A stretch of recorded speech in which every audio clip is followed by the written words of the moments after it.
This is the way you gotta live your life. Pick up the book and understand it to survive. And analyze your problems without being blind. Without being blind. Talking to my car, kissing how I should have done hard. All right, welcome everybody to the Ascend Your podcast. Today we have a very, very special guest joining us live today. Her name is Daniella. This is live? Yeah, this is live. No way. There's millions of people listening.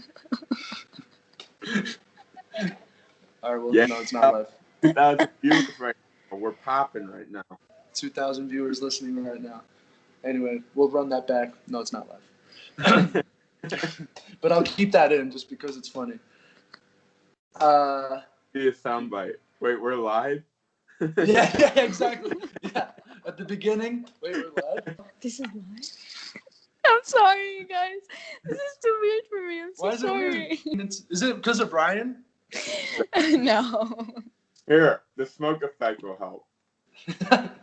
Now you can All right, everybody. Welcome to the Ascend Your Mind podcast with myself and Ryan. Today we have a very special guest joining us from Jordan. How are you doing, Daniella? I'm doing great. How are you? We are in lockdown here in Jordan, so life is a little bit boring. But It's we're not that boring. not that boring? No. Oh, okay. What's a little bit boring? I get more time to make art, clean the house. That's true. So introduce yourself to the listeners, Daniella. All Tell them a little bit right. about So yourself. my name is Daniella. I'm from Jordan, and I studied art, majored in sculpting. I paint a little bit, and my art mainly talks about the most important issues that we face in daily life in Jordan, such as mental health, child abuse, and women's rights, and so on. Awesome. Well, thank you so much for joining us. It's very much a pleasure. Thank you for having me. How are you doing, Ryan? I'm doing good. You know, lockdown season ain't too bad. Finally back to work. Yeah, new job flow. Yeah, life isn't worth living unless you hate your job. But you know, it's going good. We don't have as harsh of a lockdown here as you guys do over there. We'll pay for it later, but for now, we're enjoying it. Well, so we're gonna jump right into it, maybe. So Danielle, you spoke a little bit about what kind of art you do, and it's sculpting and painting. Mhm. Can you tell our listeners what kind of art and sculpting do you do? Okay, what kind of style? Well, I do abstract and surrealism. Okay, and what is that? Well, abstract is basically making the form in the most simple way possible, but at the same time without really ruining the form or height الشكل. I don't know what does that mean in English? Without changing, yes. Without changing the shape. Exactly. Mm-hmm. Yeah. What is the art environment like in Jordan? Well, some people might say that we don't have art in Jordan, but our small art community would disagree with that. The thing is, I believe that we have artists, but we don't really have art. Like, we have creativity, we have people who are ready to make art and ready to make it flourish, but we don't really have the support or the opportunities to make that happen. In Jordan, you see painters more than sculptors. We're not very, like, sculpting is not very famous in Jordan. We barely have about 20 sculptors in Jordan, which is very low. Do you think that's like a resources issue? Like over here, like pretty much every school or city has like programs to help people like get into some type of art. Yes, I believe that it has to do with resources, and I believe that it has to do with social standards and culture in general. Mm-hmm. Like, I don't know, honestly. I wasn't really born and raised in Jordan. In UAE, it's different. We have enough resources. We study art in school, and it's a very important subject to study in school. But when I came here to Jordan, they did not really give art classes in schools, which kind of shocked me. They don't really focus on creativity. They don't really care about it. And when I asked people, like, why do you do that, or why does that happen, most of them, they said that it goes back to religious reasons that I personally still don't really understand. So I can't really talk so much about that. I don't want to No, of course. say stuff that I don't really know. And Do it all. social standards. What? So we do it all the time. Feel free. we always don't know what we're talking I'm way too honest. about. You can't make money out of art, and that's the first thing that my parents told me, that you won't be able to make money out of art. Which, by the way, my parents are 100% supportive of my art and studying art and all of that. They were just being realistic of how it is in Jordan, which is true. After I graduated from art school, I realized that it's kind of difficult to make money out of art. Yeah, that's why you see a lot of people not really going to that field. They either want to be doctors, engineers, or anything that could give them money. Mhm. Yeah. You were speaking a little bit about it's difficult to make a living as an artist in Jordan, Mm-hmm. and when you spoke a little bit about the art education, Mm-hmm. you don't even see a lot of art like in the parks. Yes. Or even if it wasn't for sculptures, you just Because don't see people a lot. don't know how to deal with that. They don't know how to interact with art in the street. Mm. One thing that I noticed maybe 2 or 3 years ago, Sohaib Attar, he's a very, very good young artist, very famous nowadays. He does graffiti Okay. art. And honestly, thanks to him, we now can see more art in Jordan streets. Mm. And people start to notice art everywhere and talk about it even more. So I think because of him and because of other young artists who do graffiti or such art in general, because of them, art is becoming a little bit famous in Jordan. Mm. It's, more talked about, let's say. Do you think maybe that, because even here, I feel like going into the arts is a risk in itself. I feel like there's no guarantees in that. I suck with art. I think everything is abstract because I don't understand. You think everything is abstract? I mean, I've gone to art museums and I'm just like, what am I That's supposed to contemporary see? art. Huh? Now we're talking about art schools. Now we're talking about Ooh. contemporary art. Get it right, Ryan. Get it right, Ryan. It's It's not always abstract. It's to me. contemporary. Hey, that's what I had to tell my teacher my art was to pass art class, okay? It's abstract. You don't understand it. Abstract is modern. But what we see nowadays everywhere is contemporary, especially in America, which is a good thing, by the way. I like contemporary art if it's done right, though.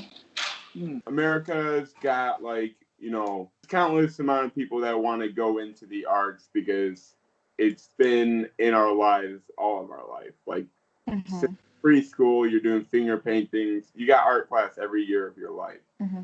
Now in Jordan, you're saying that's different. Because art isn't very big in Jordan yet, do you think there's a better chance for you to make it big? You can very well be one of the people that makes it big. So, maybe it's easier for you to make it in the art game because there isn't really an art game. See where I'm going with that? Yeah, I see, and that's a very good question. I mean, I hope I could make a difference. But every time I try to, and I don't want to speak badly about Jordan or anything, No, of course. but every time I try to make a difference or try to do something, it's just like fishing in Dead Sea. You can't really, I don't see an outcome of it. Maybe in 10 years, 5 years, art might be big in Jordan. Mm-hmm. I don't know, but as long as they're sticking with the social standards and the weird thoughts that they have on art, it's kind of impossible to make art popular in Jordan.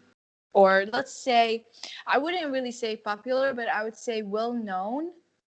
Like they know stuff about art. So when you talk to someone about art, they would have a background about it at I least. think that speaks to, how much we take for granted in the States, like with our public school or private school systems, like how much access we have.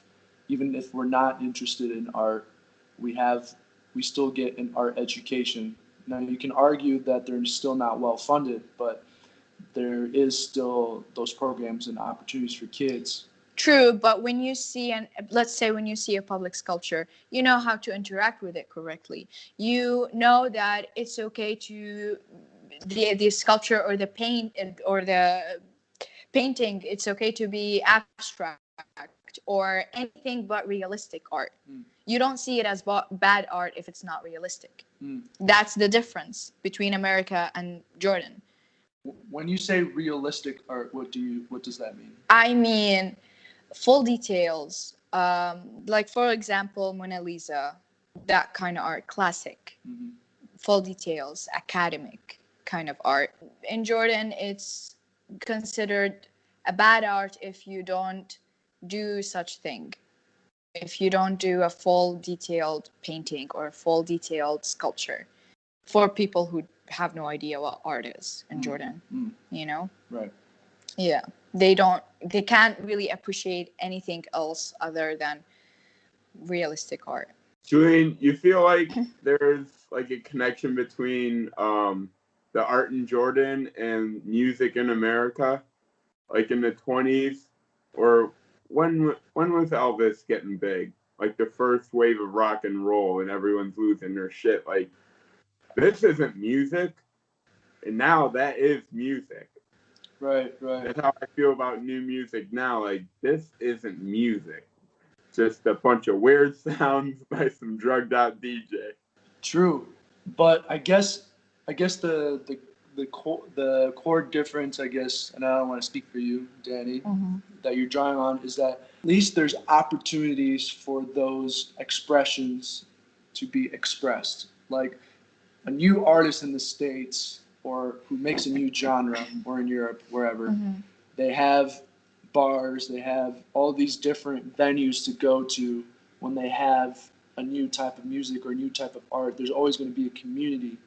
Whereas in Jordan, We don't have museums. you don't, right? We have galleries, but Jeez. you can only have access to it if there is an exhibition, and it's seasonal. It's not open 24 hours or whatever. Unlike museums, we don't have museums. That's why we don't know anything about art. Right. That's why we can't really appreciate anything else. And I guess I told you before about the public sculptures that I saw in the Jordan National Park, how people interacted with it very poorly. They drew on it. You see cigarettes all around. You see kids playing or couples sitting on it. It's like they don't interact with it the way that they should. And I believe if there are more public sculptures, more museums, more art in the streets, it's going to first help the culture.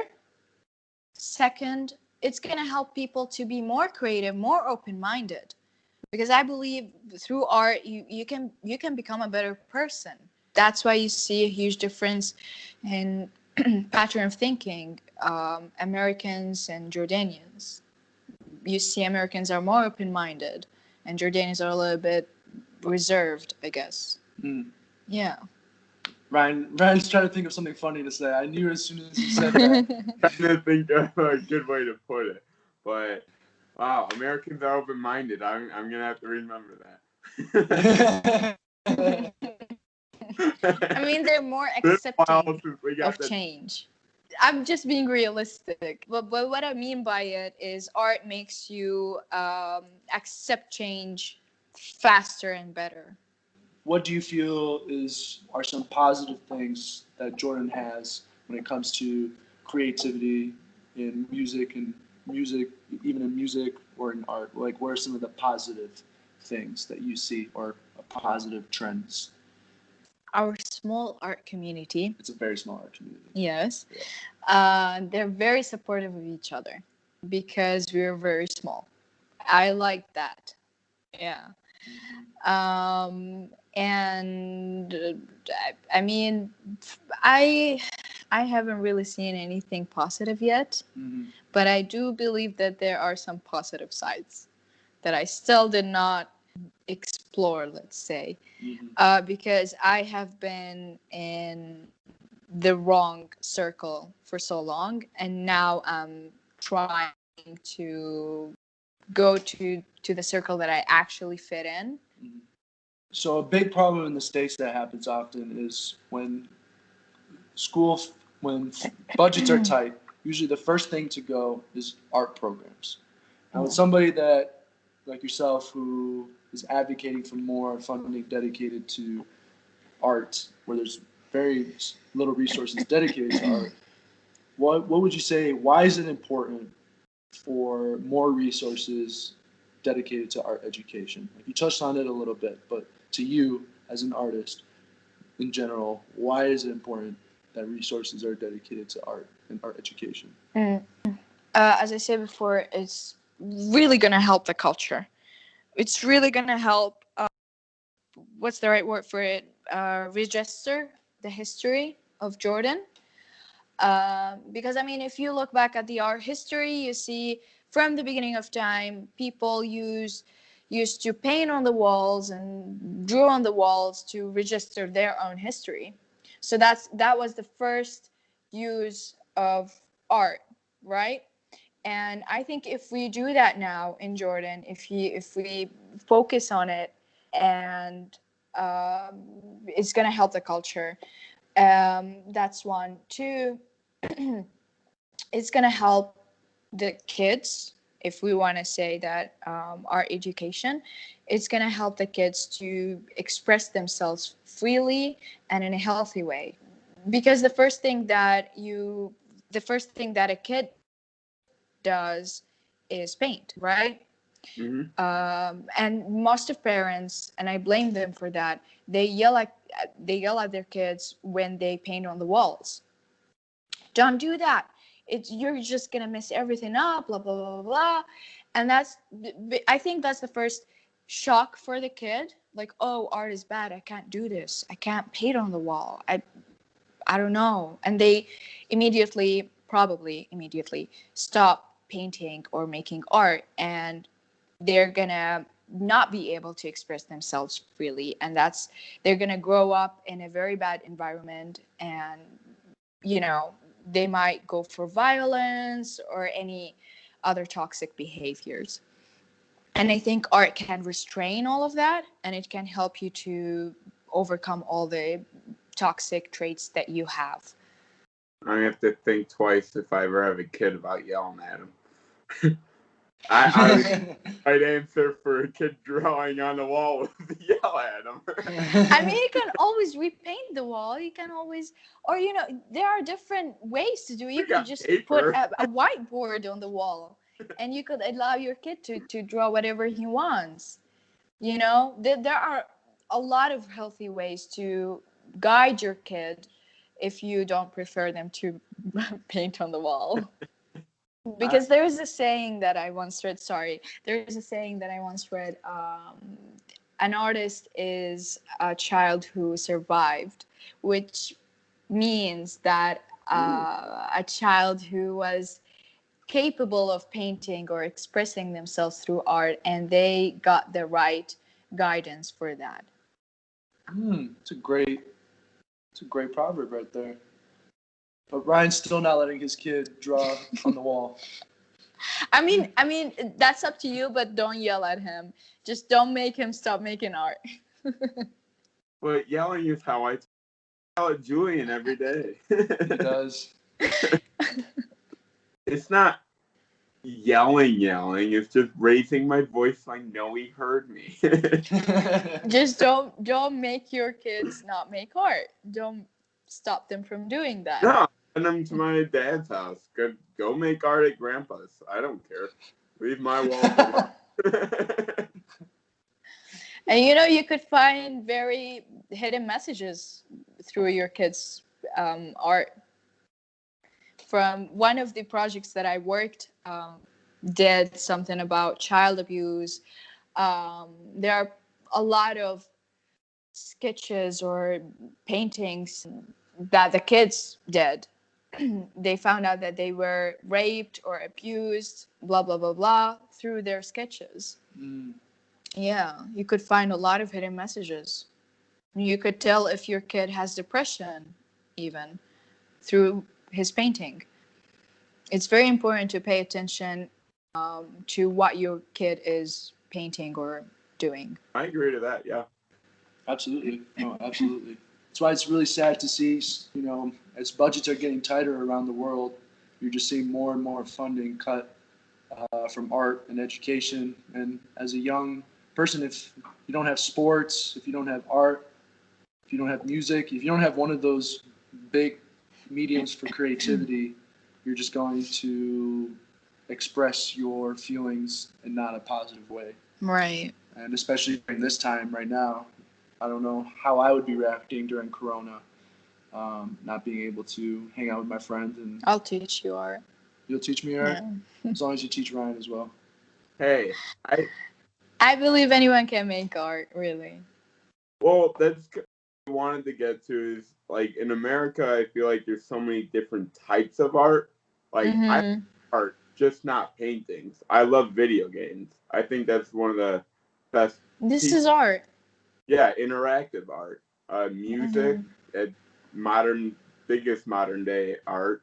I mean, that goes back to God knows when. In movies, 3 pieces of art people don't think is art, but it's wouldn't be anywhere without the art community. Absolutely. And that's going off of that, Ryan. It's like in the States, right? Like there are opportunities. If I'm interested in video games and I want to make video game art, like there are schools dedicated to video game art or filmmaking. Like we take that for granted in the States. Like your brother is a filmmaker. Yeah, he's studying at the SAE. But his opportunities for making films in Jordan are far less than the kid growing up in the States, where there's so many. We still have them, but they're less. Yeah. They're less, yeah. And like, there's so many festivals, like in Chicago, right? Like, of so many, like a ridiculous amount of movie festivals that you can get to. Yeah, in the summer, every I think it's Tuesday or Wednesday, they have a free concert in Grand Park. You can't find a park without at least a sculpture or a statue. See, that's what I'm talking about. Especially in this city, like, if you did find one without one, like, just the nature in itself in this city is art. You were talking a little bit about, especially about art and expression, and I think that kind of touches upon mental health. So mental health looks different in all places, whether it's in the States, in Europe, in the Arab world. What does mental health look like in Jordan? Is it something that's talked about or maybe more repressed? Like what's, generally speaking, how does mental health look in Jordan? Right. Well, if you tell your family that you want to see a therapist, the first thing that you hear is, oh, you need to be closer to God, or you need to pray more. So everything is related to religion here, which I think they misunderstand what it's like. They don't have enough information or background about what is like the religion itself, and that's why they relate everything to religion, because they want to feel like they know a lot about it and they want to feel like they're religious people. But if you go back to religion, and the reason why I'm saying that is because it's very important here in Jordan, as I'm saying, they relate mental health to religion. In our religion, you if you read the Quran, it says that it's very important to feel safe, and safety is related to mental health. So if you see someone suffering from mental health, depression, anxiety, whatever, you name it, the first thing that they want to feel is to feel safe. It speaks to the less you talk about mental health, the less likely someone is going to feel safe. Exactly. But I definitely, there is more awareness in Jordan about mental health than before. You see a lot of teenagers or people in their 20s suffering from it, but they are helping each other together, and they're aware of what's it like to have a mental illness, which means that it's more talked about than before, maybe less from the other world, but for Jordan, it's getting better. Mm-hmm. Yeah. But we still need to raise more awareness about that. I think you can make the same argument for the States. I don't live in the States, so I don't know. No, I get that, but I don't think like religion play. At least where I grew up in Chicago, religion isn't that big of a doesn't have that much of a hold on people's lives. So maybe people I grew up around with are they express it more. Again, not a religious person, but like if you're feeling some way, if you're feeling sad and the Quran tells you should be happy, like But what does it mean to be religious? um I feel like this is a very good question, right? um me, I'm not religious, but I believe there's a higher power. I just think churches are bullshit. No, it's a fair question, right? Because what we're really talking about, if when we speak to religion, is if I'm religious, am I following a certain doctrine, meaning I am following or I relate to a specific type of belief, and I base my lifestyle based on a certain belief, right? Religious doesn't just mean the Abrahamic religions like God. You can talk about Buddhism or all the other types of faiths as well. So it's basing your lifestyle and making decisions on your life based on what you believe in, usually around a higher power. And I guess certain religions maybe allow more room for mental health to be talked about, but then even you can look at every religion, I think, like religious communities in the States where there's like mental health is definitely not talked about in some of those very, very radical Christian communities or Catholic communities. Looking at you, Mormons. Where a guy has 10 wives. It's a human problem, not a religious problem, I think. Yeah. But we throw it on religion to make ourselves feel better about ourselves. Like, oh, it's not my fault. It's not my fault. You're just not religious enough, or you're just not closer to God enough. But I'm perfect. But really, it's not. It's not that. I think we're too scared to really look at ourselves in the mirror. What are some gender roles play a big dynamic in the Arab world, more so in other places, and in the States and in the West as well. But how does, Jordan has a very, very high refugee population here, with Syrian refugees, Palestinian refugees, Sudanese, from all over. And without an access to art education, as you're saying for that expression, but also like for young women or for women to have an opportunity to explore their mental health or to be more involved in mental health. Is there an opportunity for young or just for women in general for mental health resources? Well, there is an organization for women here in Jordan. My professor was involved in it, and she helps the women to express themselves and the abuse that they go through art. When she told me about that, I was really happy. I thought that we don't really have that. But still, you see a lot of women, kids, even men really scared to go to those organizations because they don't.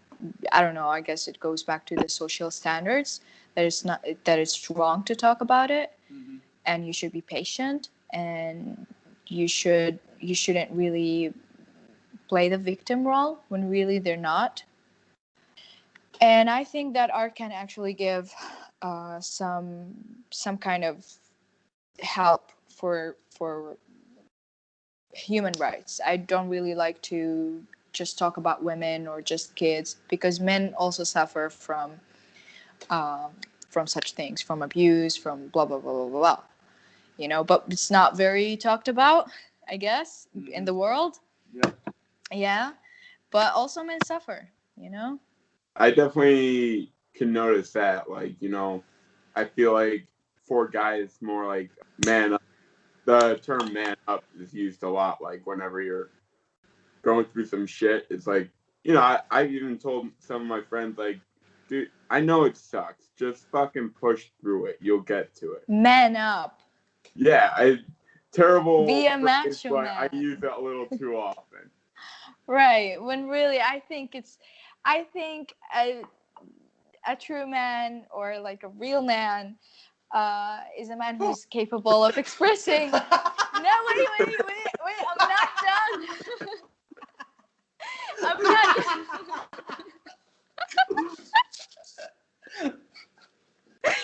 I'm not done. Damn. My own podcast. Damn. What did I Second wake guess. up early for? Damn. You Our want guest. to throw me off the balcony? I'm not done yet, though. Oh, okay. A real man is a man who is capable of expressing his feelings and is not really afraid of that. He doesn't really suck it up. Yeah, it's doing the hard shit in life, and for a lot of people, that is some of the hardest shit to do. Be true to yourself and everyone else. True.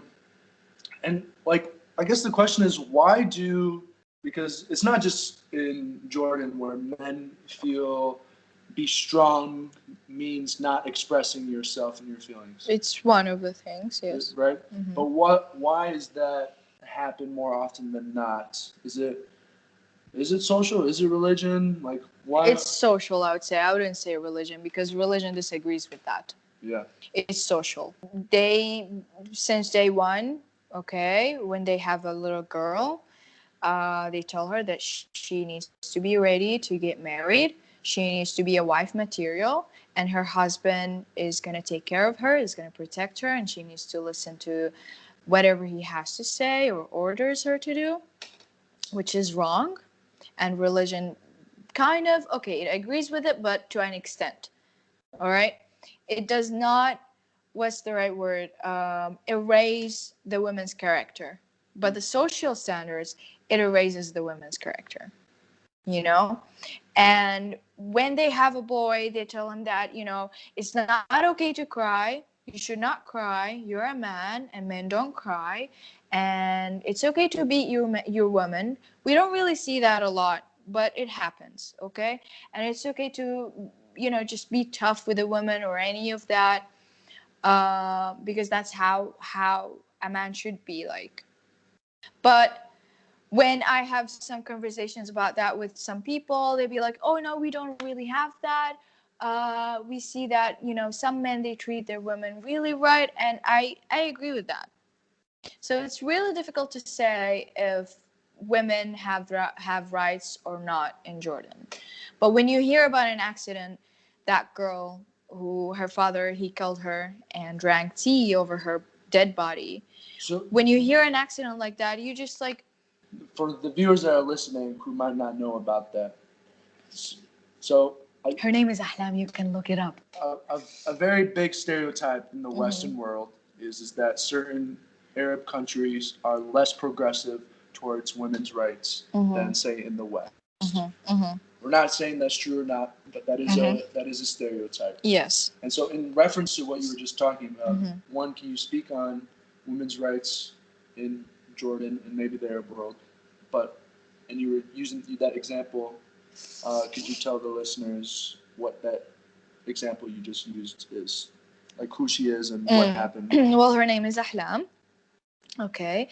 And since she was, I think, very young, she was not allowed to go to school. She did not get education because her dad was scared that she might sin. And by that, I mean that meeting a boy or falling in love or yada, yada, yada. Okay. So in his head, I think he was just trying to protect her, but really that's not how you protect your daughter. So she was not allowed to do anything. And when she worked, I think, as a housekeeper at a school, and her salary would go to her father. One day when she tried to escape, he followed her and he killed her with a rock. And he drank tea over her dead body. Neighbors tried to save her. They tried to call the cops, but the cops arrived really late because they just thought that it's probably it happens almost all the time, so it's not really worth it.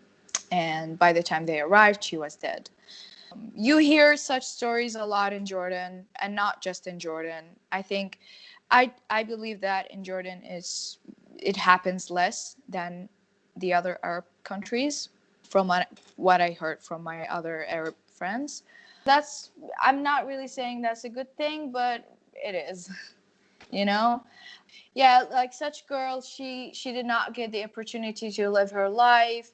And imagine there are many other women who can't do whatever they want because of that, but they're not talked about, or their voice is not heard, or the accident is not filmed, let's say. It's a sad story, I know. It is. No, it definitely is. But women, the other Jordanian women, they went out and protest for her sake and the other women's sake who went through such a thing. That's a good thing. It is. But I guess it's hard to know if how much an incident like that is representative. Because they're not recorded. I guess what I mean more so is how much, like, what are the core women's rights issues in Jordan? Is it their access? Is it access to education? Is it access to power, resources? Like, what are like the core problems that kind of drive? Well, not being able to do, I wouldn't really say education, because if you want to compare the numbers, women who get education are more than women who don't. Okay, but I think the main problem, or the main right that we need as women in Jordan, is being able to do whatever we want without being told, you're a woman, you can't do that. Like, such as working as a waitress or working as anything else that a man does. You're saying people tell you, if you decide as a woman to go work as a waiter, a lot of men You and don't women, really see a lot of waitresses here in Jordan, right? and you're saying that that's frowned upon, or you're going to be like, no, you can't do that because you're a woman? Some of them would say you can't do that because you're a woman. The reason why, you might get sexually harassed all the time, or go home very late, and going home very late as a woman here is frowned upon, because you might get a lot of incidents, bad stuff happen. Right. Yeah. Kind of like the equivalent here, like, well, saw what she was wearing. She was asking for it. That kind of bull. We have that here. If you are a non-hijabi, Can you say what that means, non-hijabi? not hijabi, it's not wearing the scarf on your head and not wearing baggy clothes, because hijab is not just a scarf on your head. It goes more than that. If you are not a hijabi and you get sexually harassed, they would say that, oh, that's because you're not hijabi, that's because of the way you're dressing. Even though, and that's like a whole different topic to talk about, honestly, even though some non-hijabis, their clothes, I would say, baggier than hijabis in general, But for me, I think it's also very wrong to blame the woman on whatever she's wearing. It's a typical argument to justify a wrong action. I mean, it's the definition of bullshit. Where, yes, I did something wrong, but what I did was wrong because you were doing something wrong, and whatever clothes you wear, that's not a wrong at all. Well, since the beginning of time, it was always the woman's fault in everything. I mean, I honestly forgot the name of the serial killer. She was a woman back in the medieval time. She used poison to kill men who abused their wives. But she did that for a good cause, let's say. Because a lot of women back then used to get very abused and they did not have rights. Because it's an interesting thing, right? Because the reason why I say stereotype is because by far I would say that at the advent of Islam was by far the most progressive movement for women's rights at its time, in terms of the rights it gave to women, in terms of access to wealth, access to resources, giving equal standing to men. All these things were so revolutionary in Islam. But Then social standards came and they kind of forgot about all of that. And going off of that, as human nature, using power or using your power to interpret faith or scripture for your own benefit, because it's very clear in the Quran, like at its time, how many rights it gave for women in a very patriarchal society. Like, it was very problematic because men were losing their power. And you've seen kind of more of that return in the last 100 years, where you see more women's rights still digressing, maybe progressing a little bit now, but still have digressed in the last 100 years. True. Ryan, what do you think? I think Julian's an idiot. Why? Oh, we don't have enough time for that question. No, I think Julian is being smart about it. He said true facts. Oh, Hard to disagree with him on that one. oh, what a I'm good trying- day. Ryan Right. agreed with me. I'm trying to find a shop. I didn't agree. I said it's hard to disagree. There's a difference. Oh, okay, gotcha. Okay, so you said for women's rights in Jordan, the Arab world, they need to be given more power to decide what they want to do. How does that happen? How does that happen? Yeah, is it something that's legal? Is it something that's cultural? I know it's a big question, but it's like, you know what I mean? It's hard to like know where to go when you're trying to maybe be an ally or advocate, or maybe women don't know how to get more of that power. Like, I think it's the women's, like the women should play a huge role in that, because if they support each other, it's going to be way easier to make that happen. But what you see is that the first, like, it's not mainly the men's fault. It's also the women's fault, because if they see a free woman, or let's say a more open-minded woman, who is capable of wearing whatever she wants, going out wherever she wants, whenever she wants, and all those stuff. But that woman, let's say woman B, she can't do all of that. She would hate on woman A, and she would be like, oh, this is wrong, look at her, blah, blah, blah, blah. She would be the first hater, not men. But if we support each other and we stop hating on each other, we would be more powerful than men, and we would be able to do whatever we want without men controlling us. So I hate to say it, but I honestly blame women on that.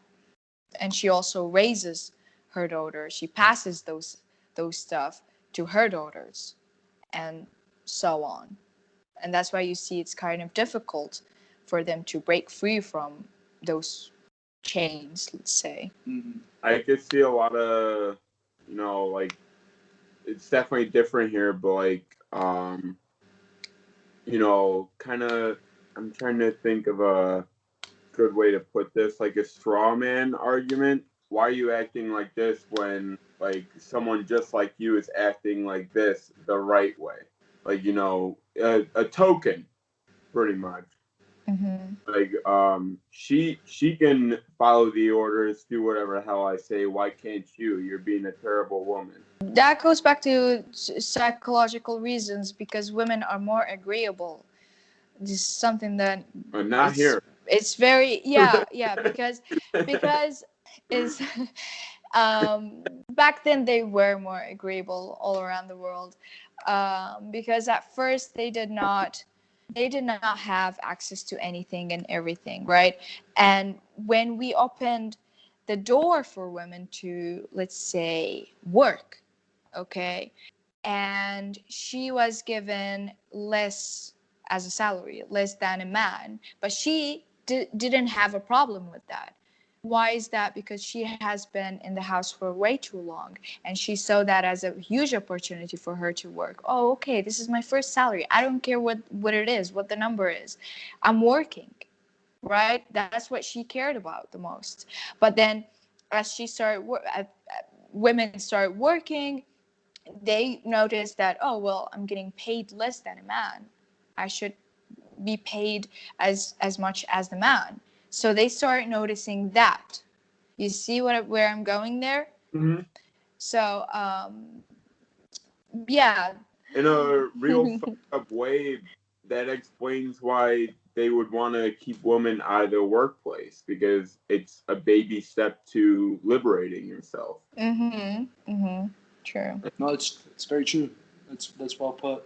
It's a tough decision because if you don't have somebody that supports you, wanting to take that kind of step, like the repercussions on yourself individually and potentially your children are really big, because I guess in the Arab world, like, family is the most important thing, right?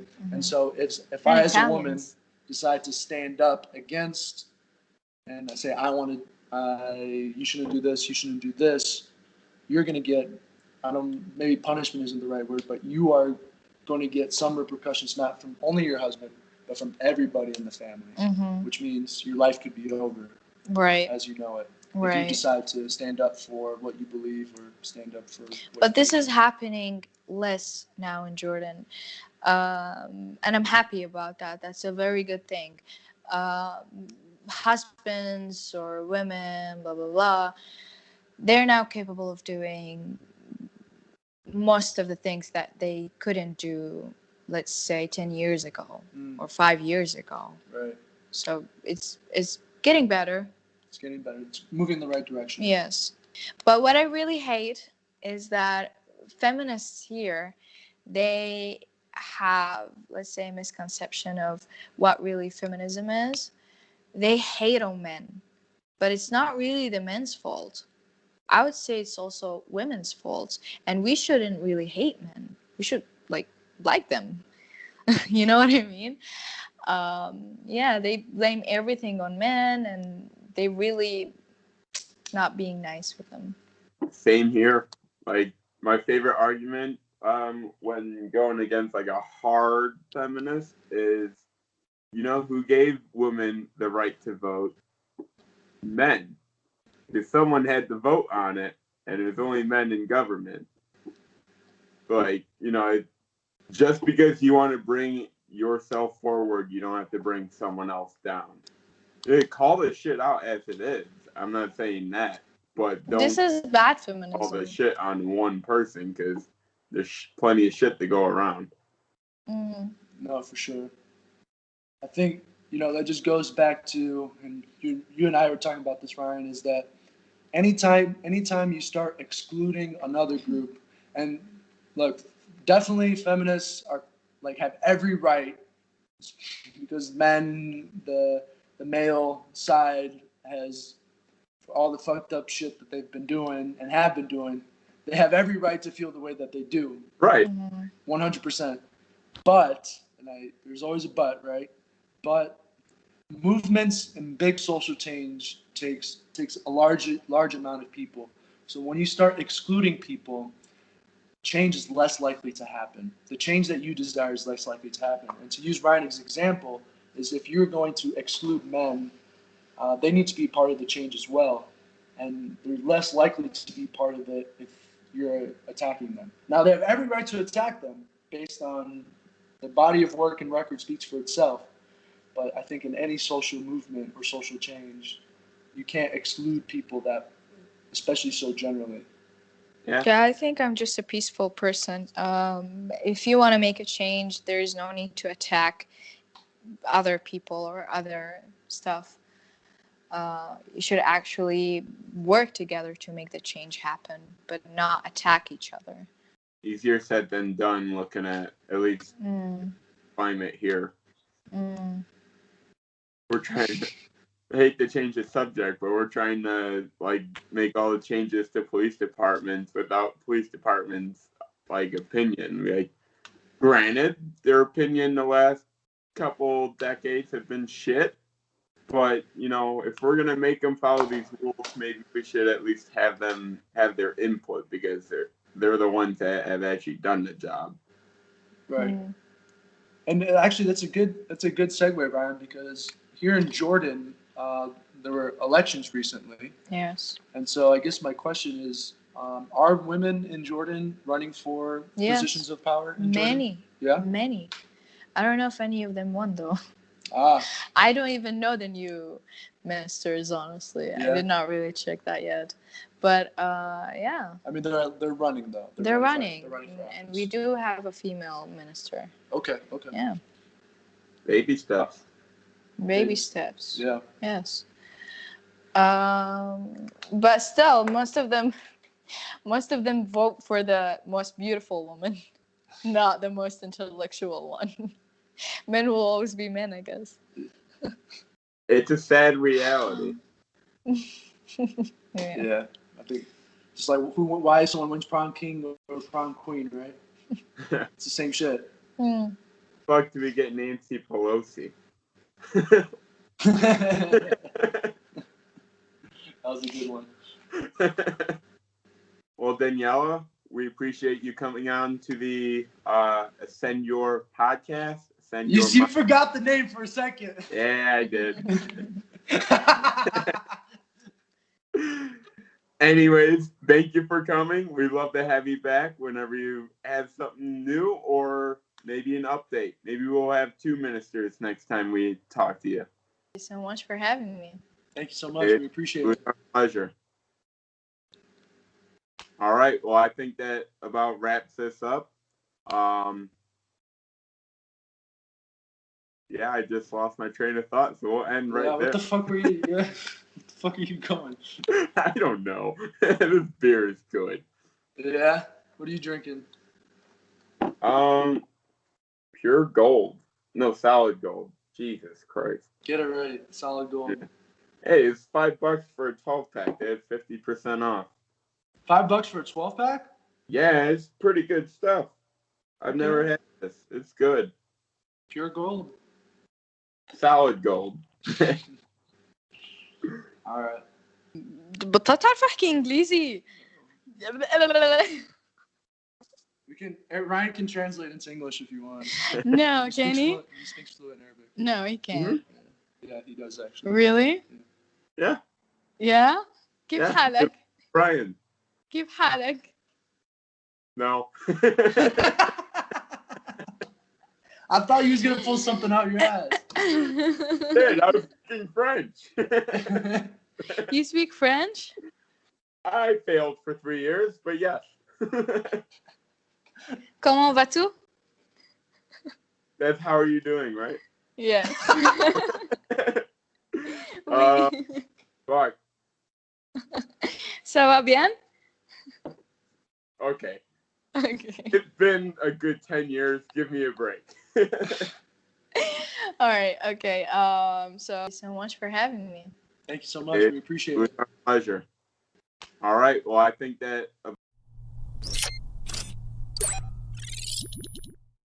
This is a public service announcement for all social media scientists. Your thoughts on the pandemic have been incredibly helpful, and honestly, I wouldn't have survived this long without your opinions on the situation. Thank you for your support and cooperation. Please follow all the necessary guidelines. Go fuck yourself.